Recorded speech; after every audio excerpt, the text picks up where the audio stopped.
মনে মনে চিন্তা করলেন কিছু তো নেই, যাই, ব্রজে তো খাওয়ার অভাব নেই, ওখানে যাব, গিয়ে এইবার ভগবানের মন্দির টন্দির দর্শন করবো। তো কোথায় কোথায় জায়গা করি, ওই বাকি বিহারীর মন্দিরের শেষে একটা থাম্বা আছে না, ওইখানে দুজনে এসে বসে এখন ওই বাকি বিহারীকে দর্শন করে অপলোক দৃষ্টিতে তাকিয়ে থাকে, যায় মাদুপুরি করে খায়। আর ওখানে এসে বসে এখন সেবাই মনে মনে চিন্তা করছে, তাই তো এই যে অপলোক দৃষ্টিতে তাকিয়ে থাকে, তার মানে বাকি বিহারীর গায়ে অনেক গঙ্গা, মনে হয় দুটো স্রোত, এখানে আর বসতে দেওয়া যাবে না, হয়তো কখন থাকবো না, এরা চুরি করে নেবে। তখন কি করছে, তোমরা এখানে থাকতে পারবে না, দেখো আমরা তো কিছু করি না, শুধু এসে এখানে একটু বসে থাকি আর একটু মাদুপুরি করে খাই, আমাদের তাড়িও না। একেবারে মেরে টেরে তাড়িয়ে দিয়েছে। এরা মনে মনে চিন্তা করছে, ভেবেছিলাম ভগবানের দামে এসেছি, তা মেরে যখন তাড়িয়ে দিল তখন আর এখানে থাকবো না, চলো আমরা যেখানে ছিলাম সেখানেই চলে যাই। ছোট্ট একটা ছেলে বিবস্ত্র কাদা মাখা এসে বলছে, ওমা, মা বললি কোথায়, বাড়ি কোথায়? বাড়ি তো এইটা, এইখানেই থাকি বাড়ি। তা মা বলছো মানে? বলে না, আমার মা বাবা কেউ নেই, আমি একা। তুমি একা? বলে হ্যাঁ আমি একা। বলে আমাদেরও না সন্তান নেই, তা তুমি যাবে আমাদের সঙ্গে? মা বললে যখন, তখন বলছে হ্যাঁ আমি তো যেতেই এসেছি, আমি তোমাদের সঙ্গে যাব। পরে মনে করছে তাই তো নিয়ে যাব, যদি কোনো ওই বাচ্চা মানুষ মিথ্যা কথাও তো বলতে পারে, ব্রজবাসীদের সন্তান যদি হয়। না না বাবা, আমি একবার এই তারা খেয়েছি, আর তোমার যেতে হবে না। না মা, বিশ্বাস করো আমার কেউ নেই, আর তুমি আমার মা আর তুমি আমার বাবা, আমাকে নিয়ে চলো। যাবে তো চলো, আমরা তো আজকে চলে যাচ্ছি। একটা রিক্সা ঠিক করে দুজনের পায়ের পরে ওই বসিয়েছে, বসে নিয়ে এবার মথুরার দিকে যাচ্ছে, ট্রেনে উঠবে। সেবাই দরজা খুলে দেখে বাকি বিহারী নাই। আরে বাকি বিহারী কোথায় গেল? বাকি বিহারী খুঁজে খুঁজে কোথাও পাচ্ছে না। আদেশ করলেন, পিতা আমি এই সেবাইতে আমি চলে যাচ্ছি, আমি তোমার মন্দিরে আর থাকবো না, তুমি আমার ভক্তের জায়গা দিলে না, আমি কি করে থাকবো?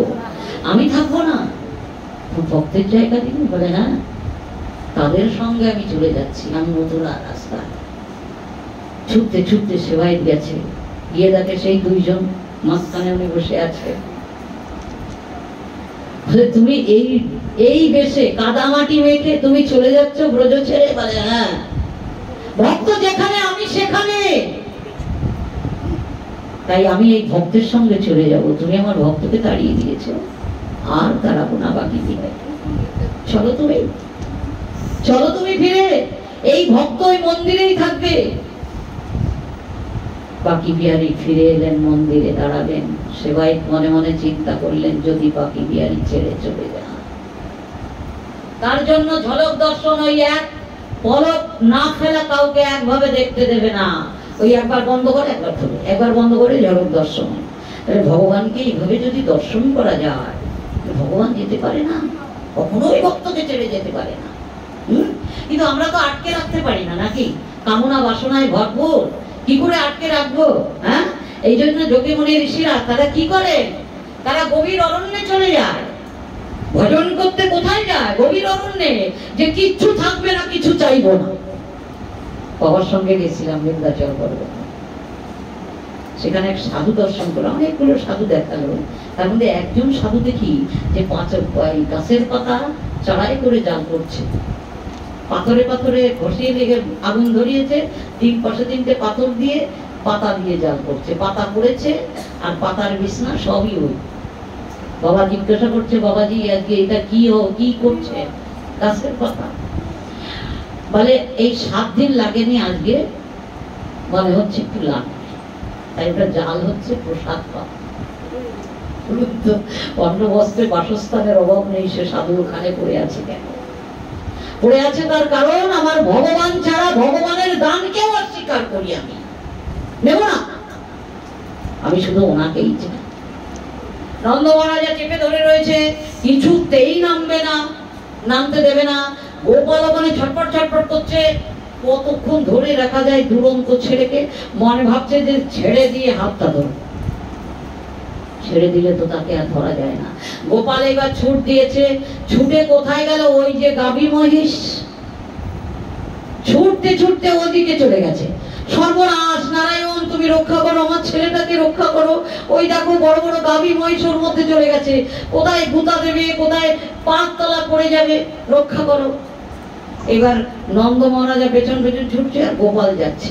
গোপাল গিয়ে কোনো গাভীর লেজ ধরে ঝুলে পড়ে, কোনো গাভীর শিং ধরে ঝুলে পড়ে, কোনো গাভীর পেটের নিচ দিয়ে যাচ্ছে।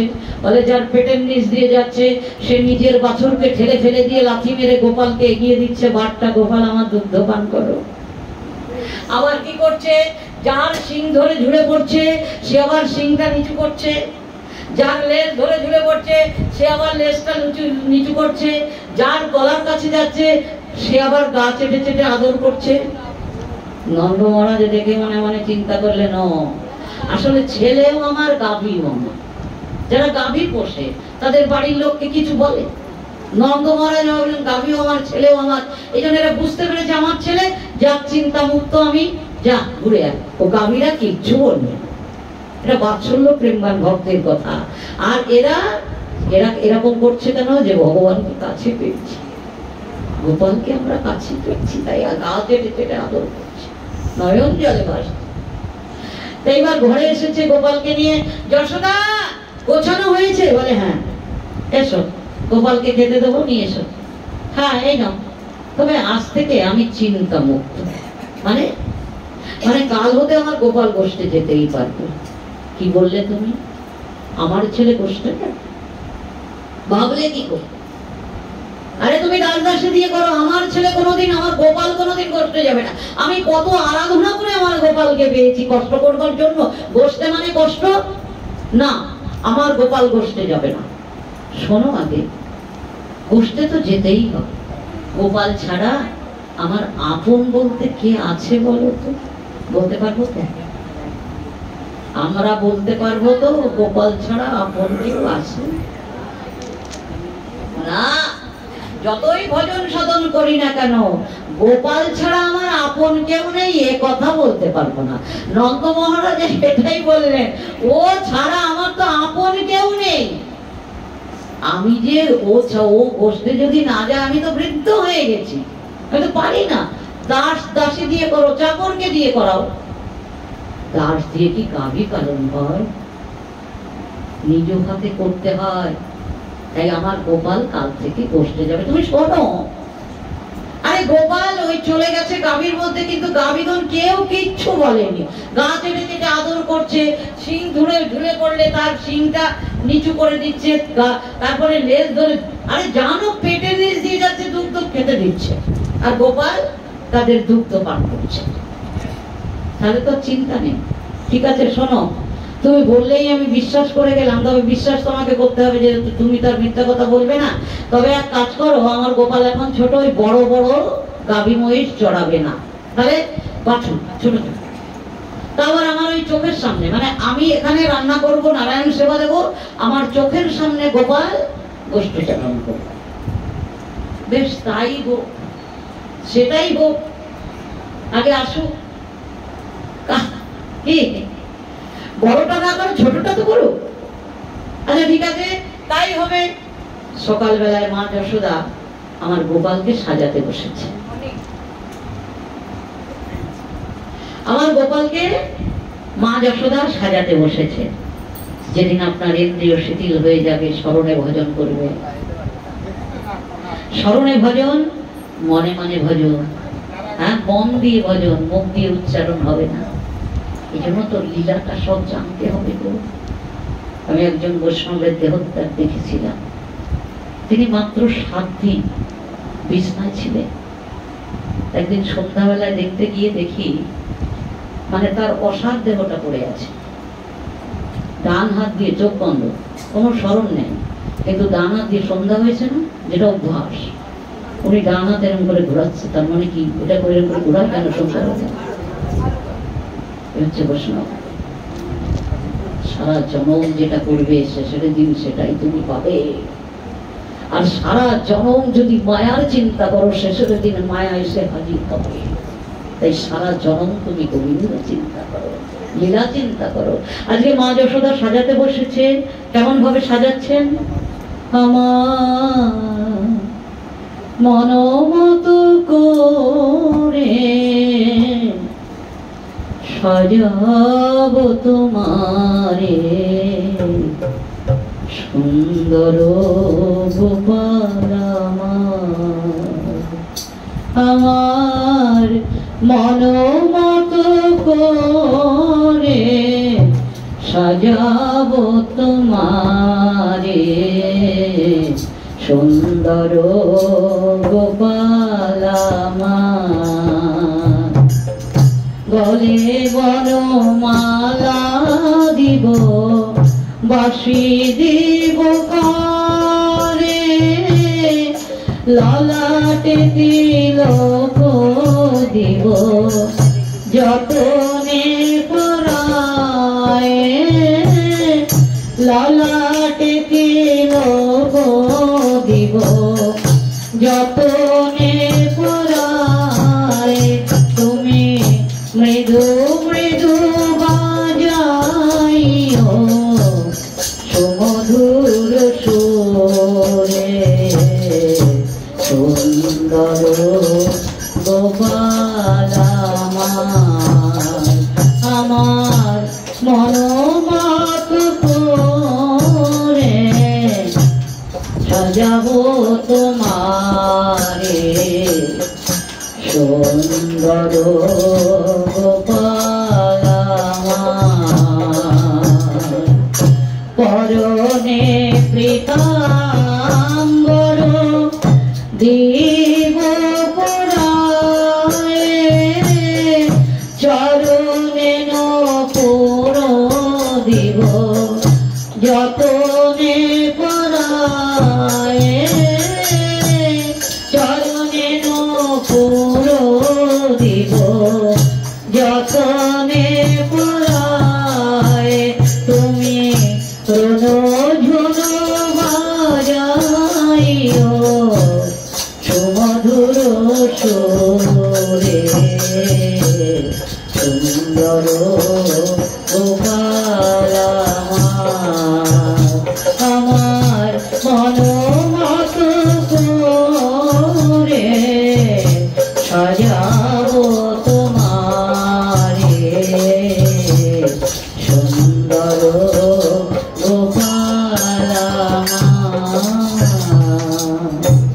মা যশোদা সাজালেন। সাজিয়ে এবার ওই গাভী চড়াতে একটা লাঠি লাগে যার নাম পাঁচন, ওটা নিয়ে এসে হাতে দিয়েছে গোপালের। এই নাও। বলে মা ওটা কি? বলে ওটা নিয়ে গোষ্ঠে যেতে হয়। না আমি ওটা নেব না, এটা তোমাকে না নিয়ে যেতে দেবো না, এটা তোমাকে নিয়ে যেতেই হবে। না বলছি তো আমি নেব না। বাবা যখন এসেছে তখন ছুটে চলে গেছে। পিতা কি? ওই যে মা ওই যে লাঠিটা দিচ্ছে ওটা নিয়ে আমি গোষ্ঠে যাবো না, পাচন নিয়ে গোষ্ঠে যাবো না। কেন যাবে না কেন? আচ্ছা পিতা আপনি বলুন, শিশুকালে আমি মা যশোদার দুগ্ধ পান করেছি, মা যশোদা আমার মা। এখন আমি শ্যামলী ধবলী এদের দুগ্ধ পান করি, এরাও তো মা। মায়ের গায়ে ওটা নেওয়া মানে তো আঘাত করা। আমি আঘাত করবো কি করে? আমি পাচন নিয়ে গোষ্ঠে যাব না। তাহলে গাভীগঞ্জ যখন এদিক ওদিকে চলে যাবে তুমি এক জায়গায় করবে কি করে? আমি গোষ্ঠী বাঁশি বাজিয়ে ওদের আবার সবাইকে এক জায়গায় করব। আমি বাঁশি নিয়ে বসতে যাব। মা বাবাকে বললেন বাঁশি বাজিয়ে গাভী মহিষ এক জায়গায় করবে, বাছুর এক জায়গায় করবে। মনে মনে বলছে মা জীব 84 লক্ষ বার জন্ম নেয়, প্রত্যেকটি জন্মে দুঃখ পায়। মানব দেহে জন্মগ্রহণ করে মায়ার বন্ধন আবদ্ধ হয়ে তারা আমার আমার আমার আমার করতে করতে আমায় ভুলে বসে আছে। তাই আমি নিরন্তর বাঁশি বাজাবো, বাঁশি বাজিয়ে বাজিয়ে সবাইকে আবার আমার কাছে নিয়ে আসবো। এখনো সে বৃন্দাবনে বাঁশি বাজে রে, এখনো সে বৃন্দাবনে বাঁশি বাজে। আপনি বলবেন বাঁশি বাজে, আমি তো গেলাম শুনতে পেলাম না। হ্যাঁ আমি কতবার বৃন্দাবনে গেছি, বাঁশি তো বাজে না। এই যে টিভিতে গান হয়, নাচ হয়, যার কারেন্ট ব্যাটারি না থাকে সে শুনতে পায়, পায় না? না, আর যা থাকে শুনতে পায়। তাহলে এই সেন্টারে হচ্ছে, শুধু আমার ব্যাটারি কারেন্ট নাই, তাই আমি শুনতে পাচ্ছি না। তাহলে গোবিন্দ বংশীধ্বনি করছে, যে প্রেমে সেই বংশীধ্বনি শোনা যায়, সেই প্রেম আমার মধ্যে নেই, তাই আমি শুনতে পাই না। যার প্রেম আছে, যার কান সর্বঙ্গীয় তার দিকে থাকে, সেই বংশীধ্বনি শুনতে পায়। আর যে সে বংশীধ্বনি শুনতে পায়, সে তার কাছে চলে যায়, তার আর কখনো ফিরে আসে না। তাহলে বৃন্দাবনে এসে তিনি বাঁশি নিলেন, বেণু বাজালেন, গোষ্ঠ শুরু করলেন। তবে গোষ্ঠ চালনা শুরু করলেন ঘরের মা চোখের সামনে। কিন্তু মা চোখের সামনে থাকলে তো আমি অগাসুর বকাসুর এদের তো আমি বধ করতে পারবো না, এদের তো উদ্ধার করতে পারবো না, তাই না? উদ্ধার করতে পারবে? পারবে না। তবে ভগবান গোপাল তো রক্ত দেখতে পারে না, তাই না? দেখতে পারে? ধরো কোনো কষ্ট হলে যদি আঙুল কেটে যায়, রক্ত বেরিয়ে যায়, তাহলে সেই ভজনটা হয় না, তাই তো? তাহলে গোপাল আমার রক্ত দেখতে পারে না, তাহলে এদের বধ করলো কি?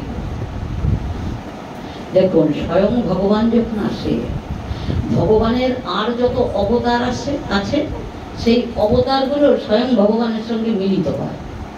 গোপাল মারেনি, গোপালের থেকে ভেতর থেকে বিষ্ণু মেরেছে, গোপাল নয়। গোপাল তো রক্তপাত দেখতে পারে না।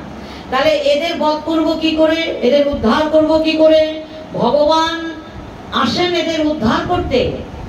আমরা জানি রামচন্দ্র বনবাসীকে পাঠিয়েছিল,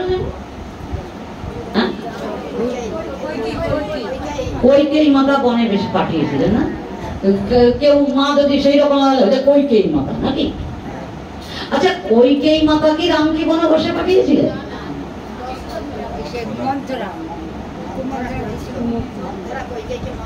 আপনারা একেবারে লীলায় ডুবে আছেন, ওই জন্য আমার পাঠ ভালো লাগছে না।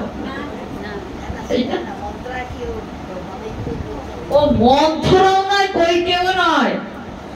শুনুন তাহলে, রামচন্দ্র অভিষেক হবে, সব আয়োজন হয়েছে, মাতা কইকে, এগুলো তো লীলায় আছে গো, এই জন্য পুরাণ করতে হয়।